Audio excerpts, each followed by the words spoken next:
નમસ્તે વિદ્યાર્થી મિત્રો, શ્રી નીલરાજ શૈક્ષણિક સંકુલની યુટ્યુબ ચેનલ પર આપ સૌનું સ્વાગત છે. આજે ધોરણ 10માં ગણિત વિષયમાં આપણે પ્રકરણ નંબર 5 છે સમાંતર શ્રેણી, એમાં સ્વાધ્યાય 5.2 જોઈ રહ્યા છીએ. 8 દાખલા આગળના લેક્ચરમાં આપણે જોયા. 9મો દાખલો છે, ત્યાંથી આજે આપણે સ્ટાર્ટ કરીશું. એની રકમ છે કે જો સમાંતર શ્રેણીનું ત્રીજું અને 9મું પદ અનુક્રમે 4 અને -8 હોય તો તે શ્રેણીનું કયું પદ શૂન્ય થાય? તો કયું પદ કીધું છે? ત્રીજું અને 9મું. તો આપણને ખ્યાલ જ છે ને એનું વ્યાપક સૂત્ર, કે ત્રીજું પદ a3 બરાબર શું થાય? તો કે a + 2d. ત્રીજું પદ આપ્યું છે કેટલું? તો કે 4. તો આ ત્રીજું પદની જગ્યાએ 4 મૂકી દો, સમીકરણ 1 બની ગયું. અને 9મા પદ માટેનું a9 બરાબર a + 8d થાય. એ આપ્યું છે કેટલું? તો કે -8. એટલે સમીકરણ 2 બની ગયા. હવે આપણે લોપની રીતે ઉકેલ મેળવી લેવાનો. આગળ જોઈએ છે 1 અને 2 ની બાદબાકી કરતા. એટલે આપણને ખ્યાલ છે કે અહીંયા પ્લસની હોય ને માઇનસ, અહીંયા પ્લસ છે તો અહીંયા માઇનસ, અહીંયા માઇનસની નિશાની છે તો અહીંયા પ્લસની. તો કે પ્લસ અને માઇનસ એ કેન્સલ થઈ જાય. જો અહીંયા બાદબાકી થશે, આ પ્લસ અને માઇનસ. 8માંથી 2 બાદ કરશો તો કેટલા હશે? 6. મોટા પદની નિશાની એટલે -6d. અહીંયા +4 અને આ પણ +8 છે. 8 ને 4 12 થઈ જશે. d બરાબર 12 ભાગ્યા -6 થશે. ભાગાકાર કરશો એટલે કિંમત આવશે -2, કારણ કે એક પ્લસ ને એક માઇનસ હોય તો માઇનસ આવે. હવે આ d ની કિંમત છે એ સમીકરણ 1 અથવા 2 કોઈ પણમાં મૂકી દેવાની. અહીંયા સમીકરણ 2માં આપણે મૂકી છે કે એ 2 શું છે? a + 8d બરાબર -8 છે. તો d ની જગ્યાએ આપણને કિંમત મળી -2 મૂકી દો. 8 દુ 16 પ્લસ માઇનસ માઇનસ. હવે -16 બરાબરની સામેની સાઈડ જશે, +16 થઈ જશે. એક માઇનસ ને એક પ્લસ, એટલે આપણને ખ્યાલ જ છે કે અલગ નિશાની હોય એટલે શું કરી નાખવાનું? બાકી 16માંથી 8 બાદ કરશો એટલે કેટલા આવશે? 8 આવશે. સોરી, અહીંયા ભૂલ થઈ ગઈ. 16 - 8 એટલે કેટલા આવે? 8 આવશે ને? મોટા પદની નિશાની. હવે એમ કીધું કે n નું પદ શું થશે?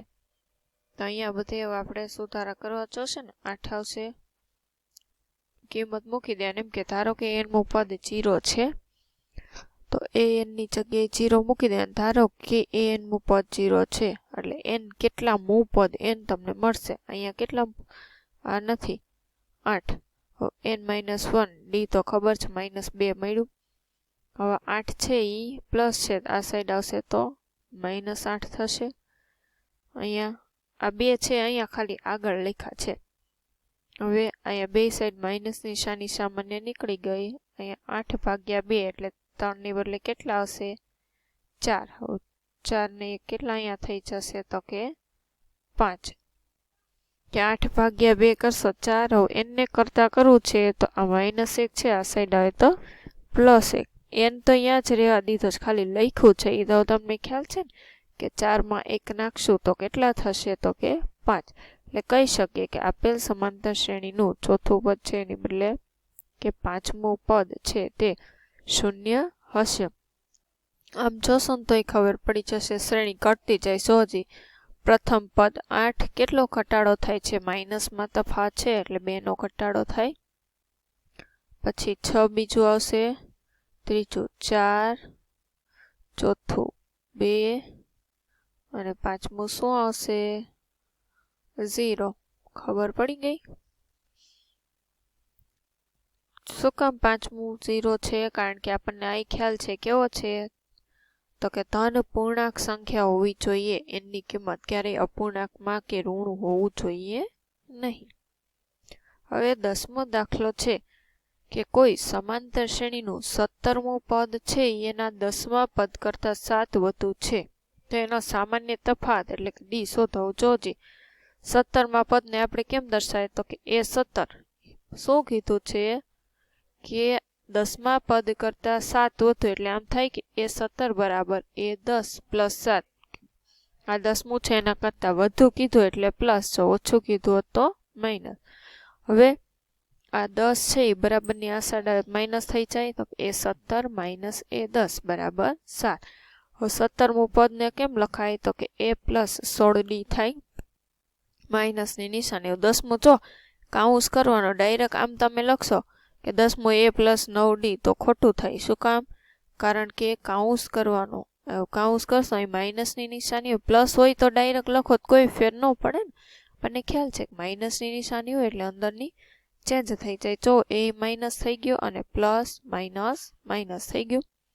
હવે પ્લસ એ માંથી માઇનસ એ બાદ કરી નાખો એટલે એ કેન્સલ થઈ જશે. હવે એક પ્લસ ને એક માઇનસ બાદ બાકી, 16માંથી 9 બાદ કરશો તો કેટલા વધશે? 7. મોટા પદની નિશાની પ્લસની, ડિફરન્સ બરાબર 7/7 એટલે કેટલો આવ્યો? 1. આપણને શું શોધવાનું કીધું છે? તફાત જ કીધો હે ને. લખી નાખવાનું કે આપેલ શ્રેણીનો સામાન્ય તફાત 1 છે અથવા તો હશે, જે લખો તે. હવે 11મો દાખલો છે કે સમાંતર શ્રેણી 3, 15, 27, 39 નું ક્યુ પદ છે ઈ 54માં પદ કરતા 132 વધુ હશે. હવે ક્યુ પદ, હવે આપણને પેલા તો 54મું પદ એ ખબર નથી ને, એટલે પ્રથમ શું તો કે 54મું પદ શોધી લેવાનું, પછી જે મળે એમાં 132 ઉમેરશો એટલે anમું પદ મળી જશે. પછી anમું પદ ખબર હોય ને આ બધું ખબર હોય તો n મળી જાય ને. પ્રથમ પદ એ ડિફરન્સ 15માંથી 3 બાદ કરો 12. હવે પ્રથમ શું 54મું પદ કીધું એટલે n ની કિંમત કીધી છે એ મૂકીએ એટલે તમને એ 54મું પદ મળી જશે. 3 આનું સાદુરૂપ આપશો એટલે 639. હવે 54માં પદ કરતા 132 વધુ એટલે 54મું 639 છે એન કરતા 132 વધુ એટલે એમાં 132 નાખો તો an શું થશે? 771 થયું. તો an કેટલું થયું? 771 આ કિંમત. હવે આપણને ખ્યાલ છે કે આટલું પદ એક an ખબર છે 771 તો n ની કિંમત મળી જાય. પ્રથમ પદ 3, આ બધું એમને રહ્યા દેવાનું. હવે 3 પ્લસ છે આ સાઈડ આવે તો માઇનસ એટલે 768 થયું. હવે આ 12 ગુણાકારમાં હતા, આ સાઈડ આવે ભાગાકારમાં. ભાગાકાર કરશો 64 જવાબ આવશે.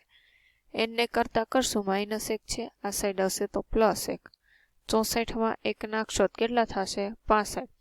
એટલે ખબર પડી છે કે આપેલ સમાંતર શ્રેણીનું 65મું પદ છે ઈ 54માં પદ કરતા કેટલું વધુ હશે? કે 132 વધુ હશે. અને આમના મેં તમને ખ્યાલ આવી જાય. જો 54મું પદ 639 મળ્યું. હવે એમાં તફાત કેટલો છે તમને તો કે 12 છે ને, તો જોઈ લેવાનું 132 તો કે 12 10 100 આમ કરી નાખાય કે 132 ભાગ્યા તમે 12 કરી નાખશો તો કેટલા થશે? 11 થાય. એટલે 11 પદ વધુ છે 11 સુધી. એટલે 54માં તમે 11 ઉમેરો તોય તમને એમને ખબર પડી જાય કે શું આવે તો કે 65. કારણ કે આ કીધું છે 132.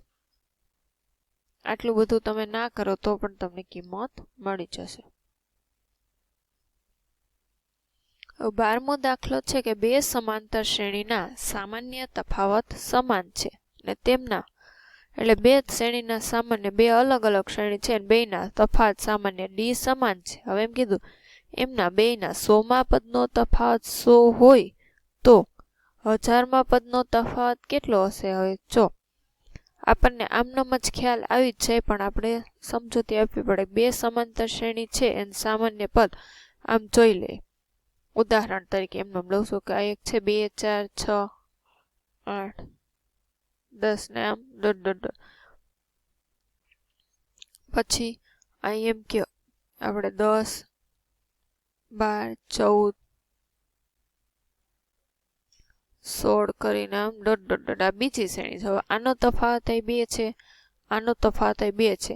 હવે 100મું પદ લેશો તોય આનો તફાવત તો 2 જ રહેશે ને આનોય 2 જ રહેશે. તો તમે 1000મું પદ લેશો તોય એનો તફાવત 2 રહેવાનો અને આનો 2.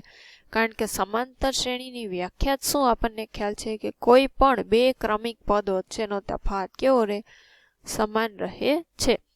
પણ આપણને 100મા પદનો તફાવત 100 કીધો તો 1000મા પદનો કેટલો હશે એ આપણે આમ સાબિત કરવાનો, સાબિતી જેવો દાખલો છે. આપણે ધારી લઈએ કે ધારો કે પ્રથમ સમાંતર શ્રેણીનું પ્રથમ પદ A1 છે અને બીજી સમાંતર શ્રેણીનું પ્રથમ પદને આપણે A2 કહ્યું.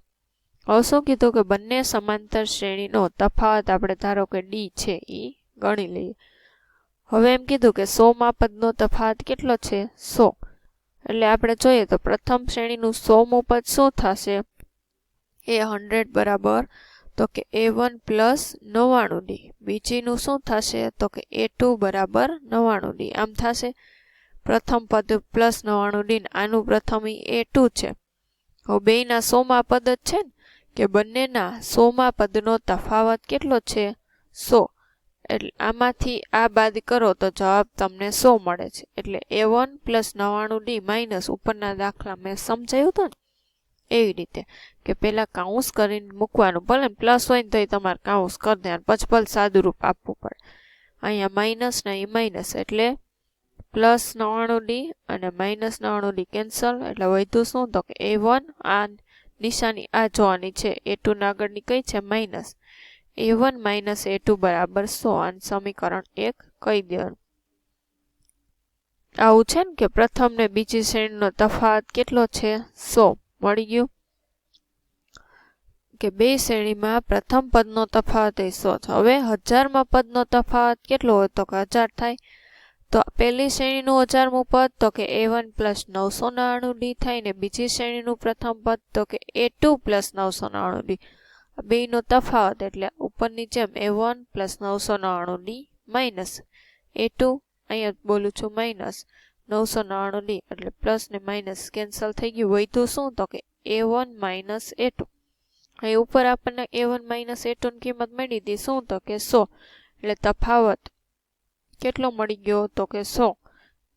કે 1000મા પદનો તફાવત પણ કેટલો હશે તો કે 100 હશે. વિદ્યાર્થી મિત્રો, આપણે આજ માટે આટલું રાખીએ. આગળના લેક્ચરમાં 13, 14 ને 15 દાખલા જોશું. જય હિન્દ, જય ભારત, અસ્તુ.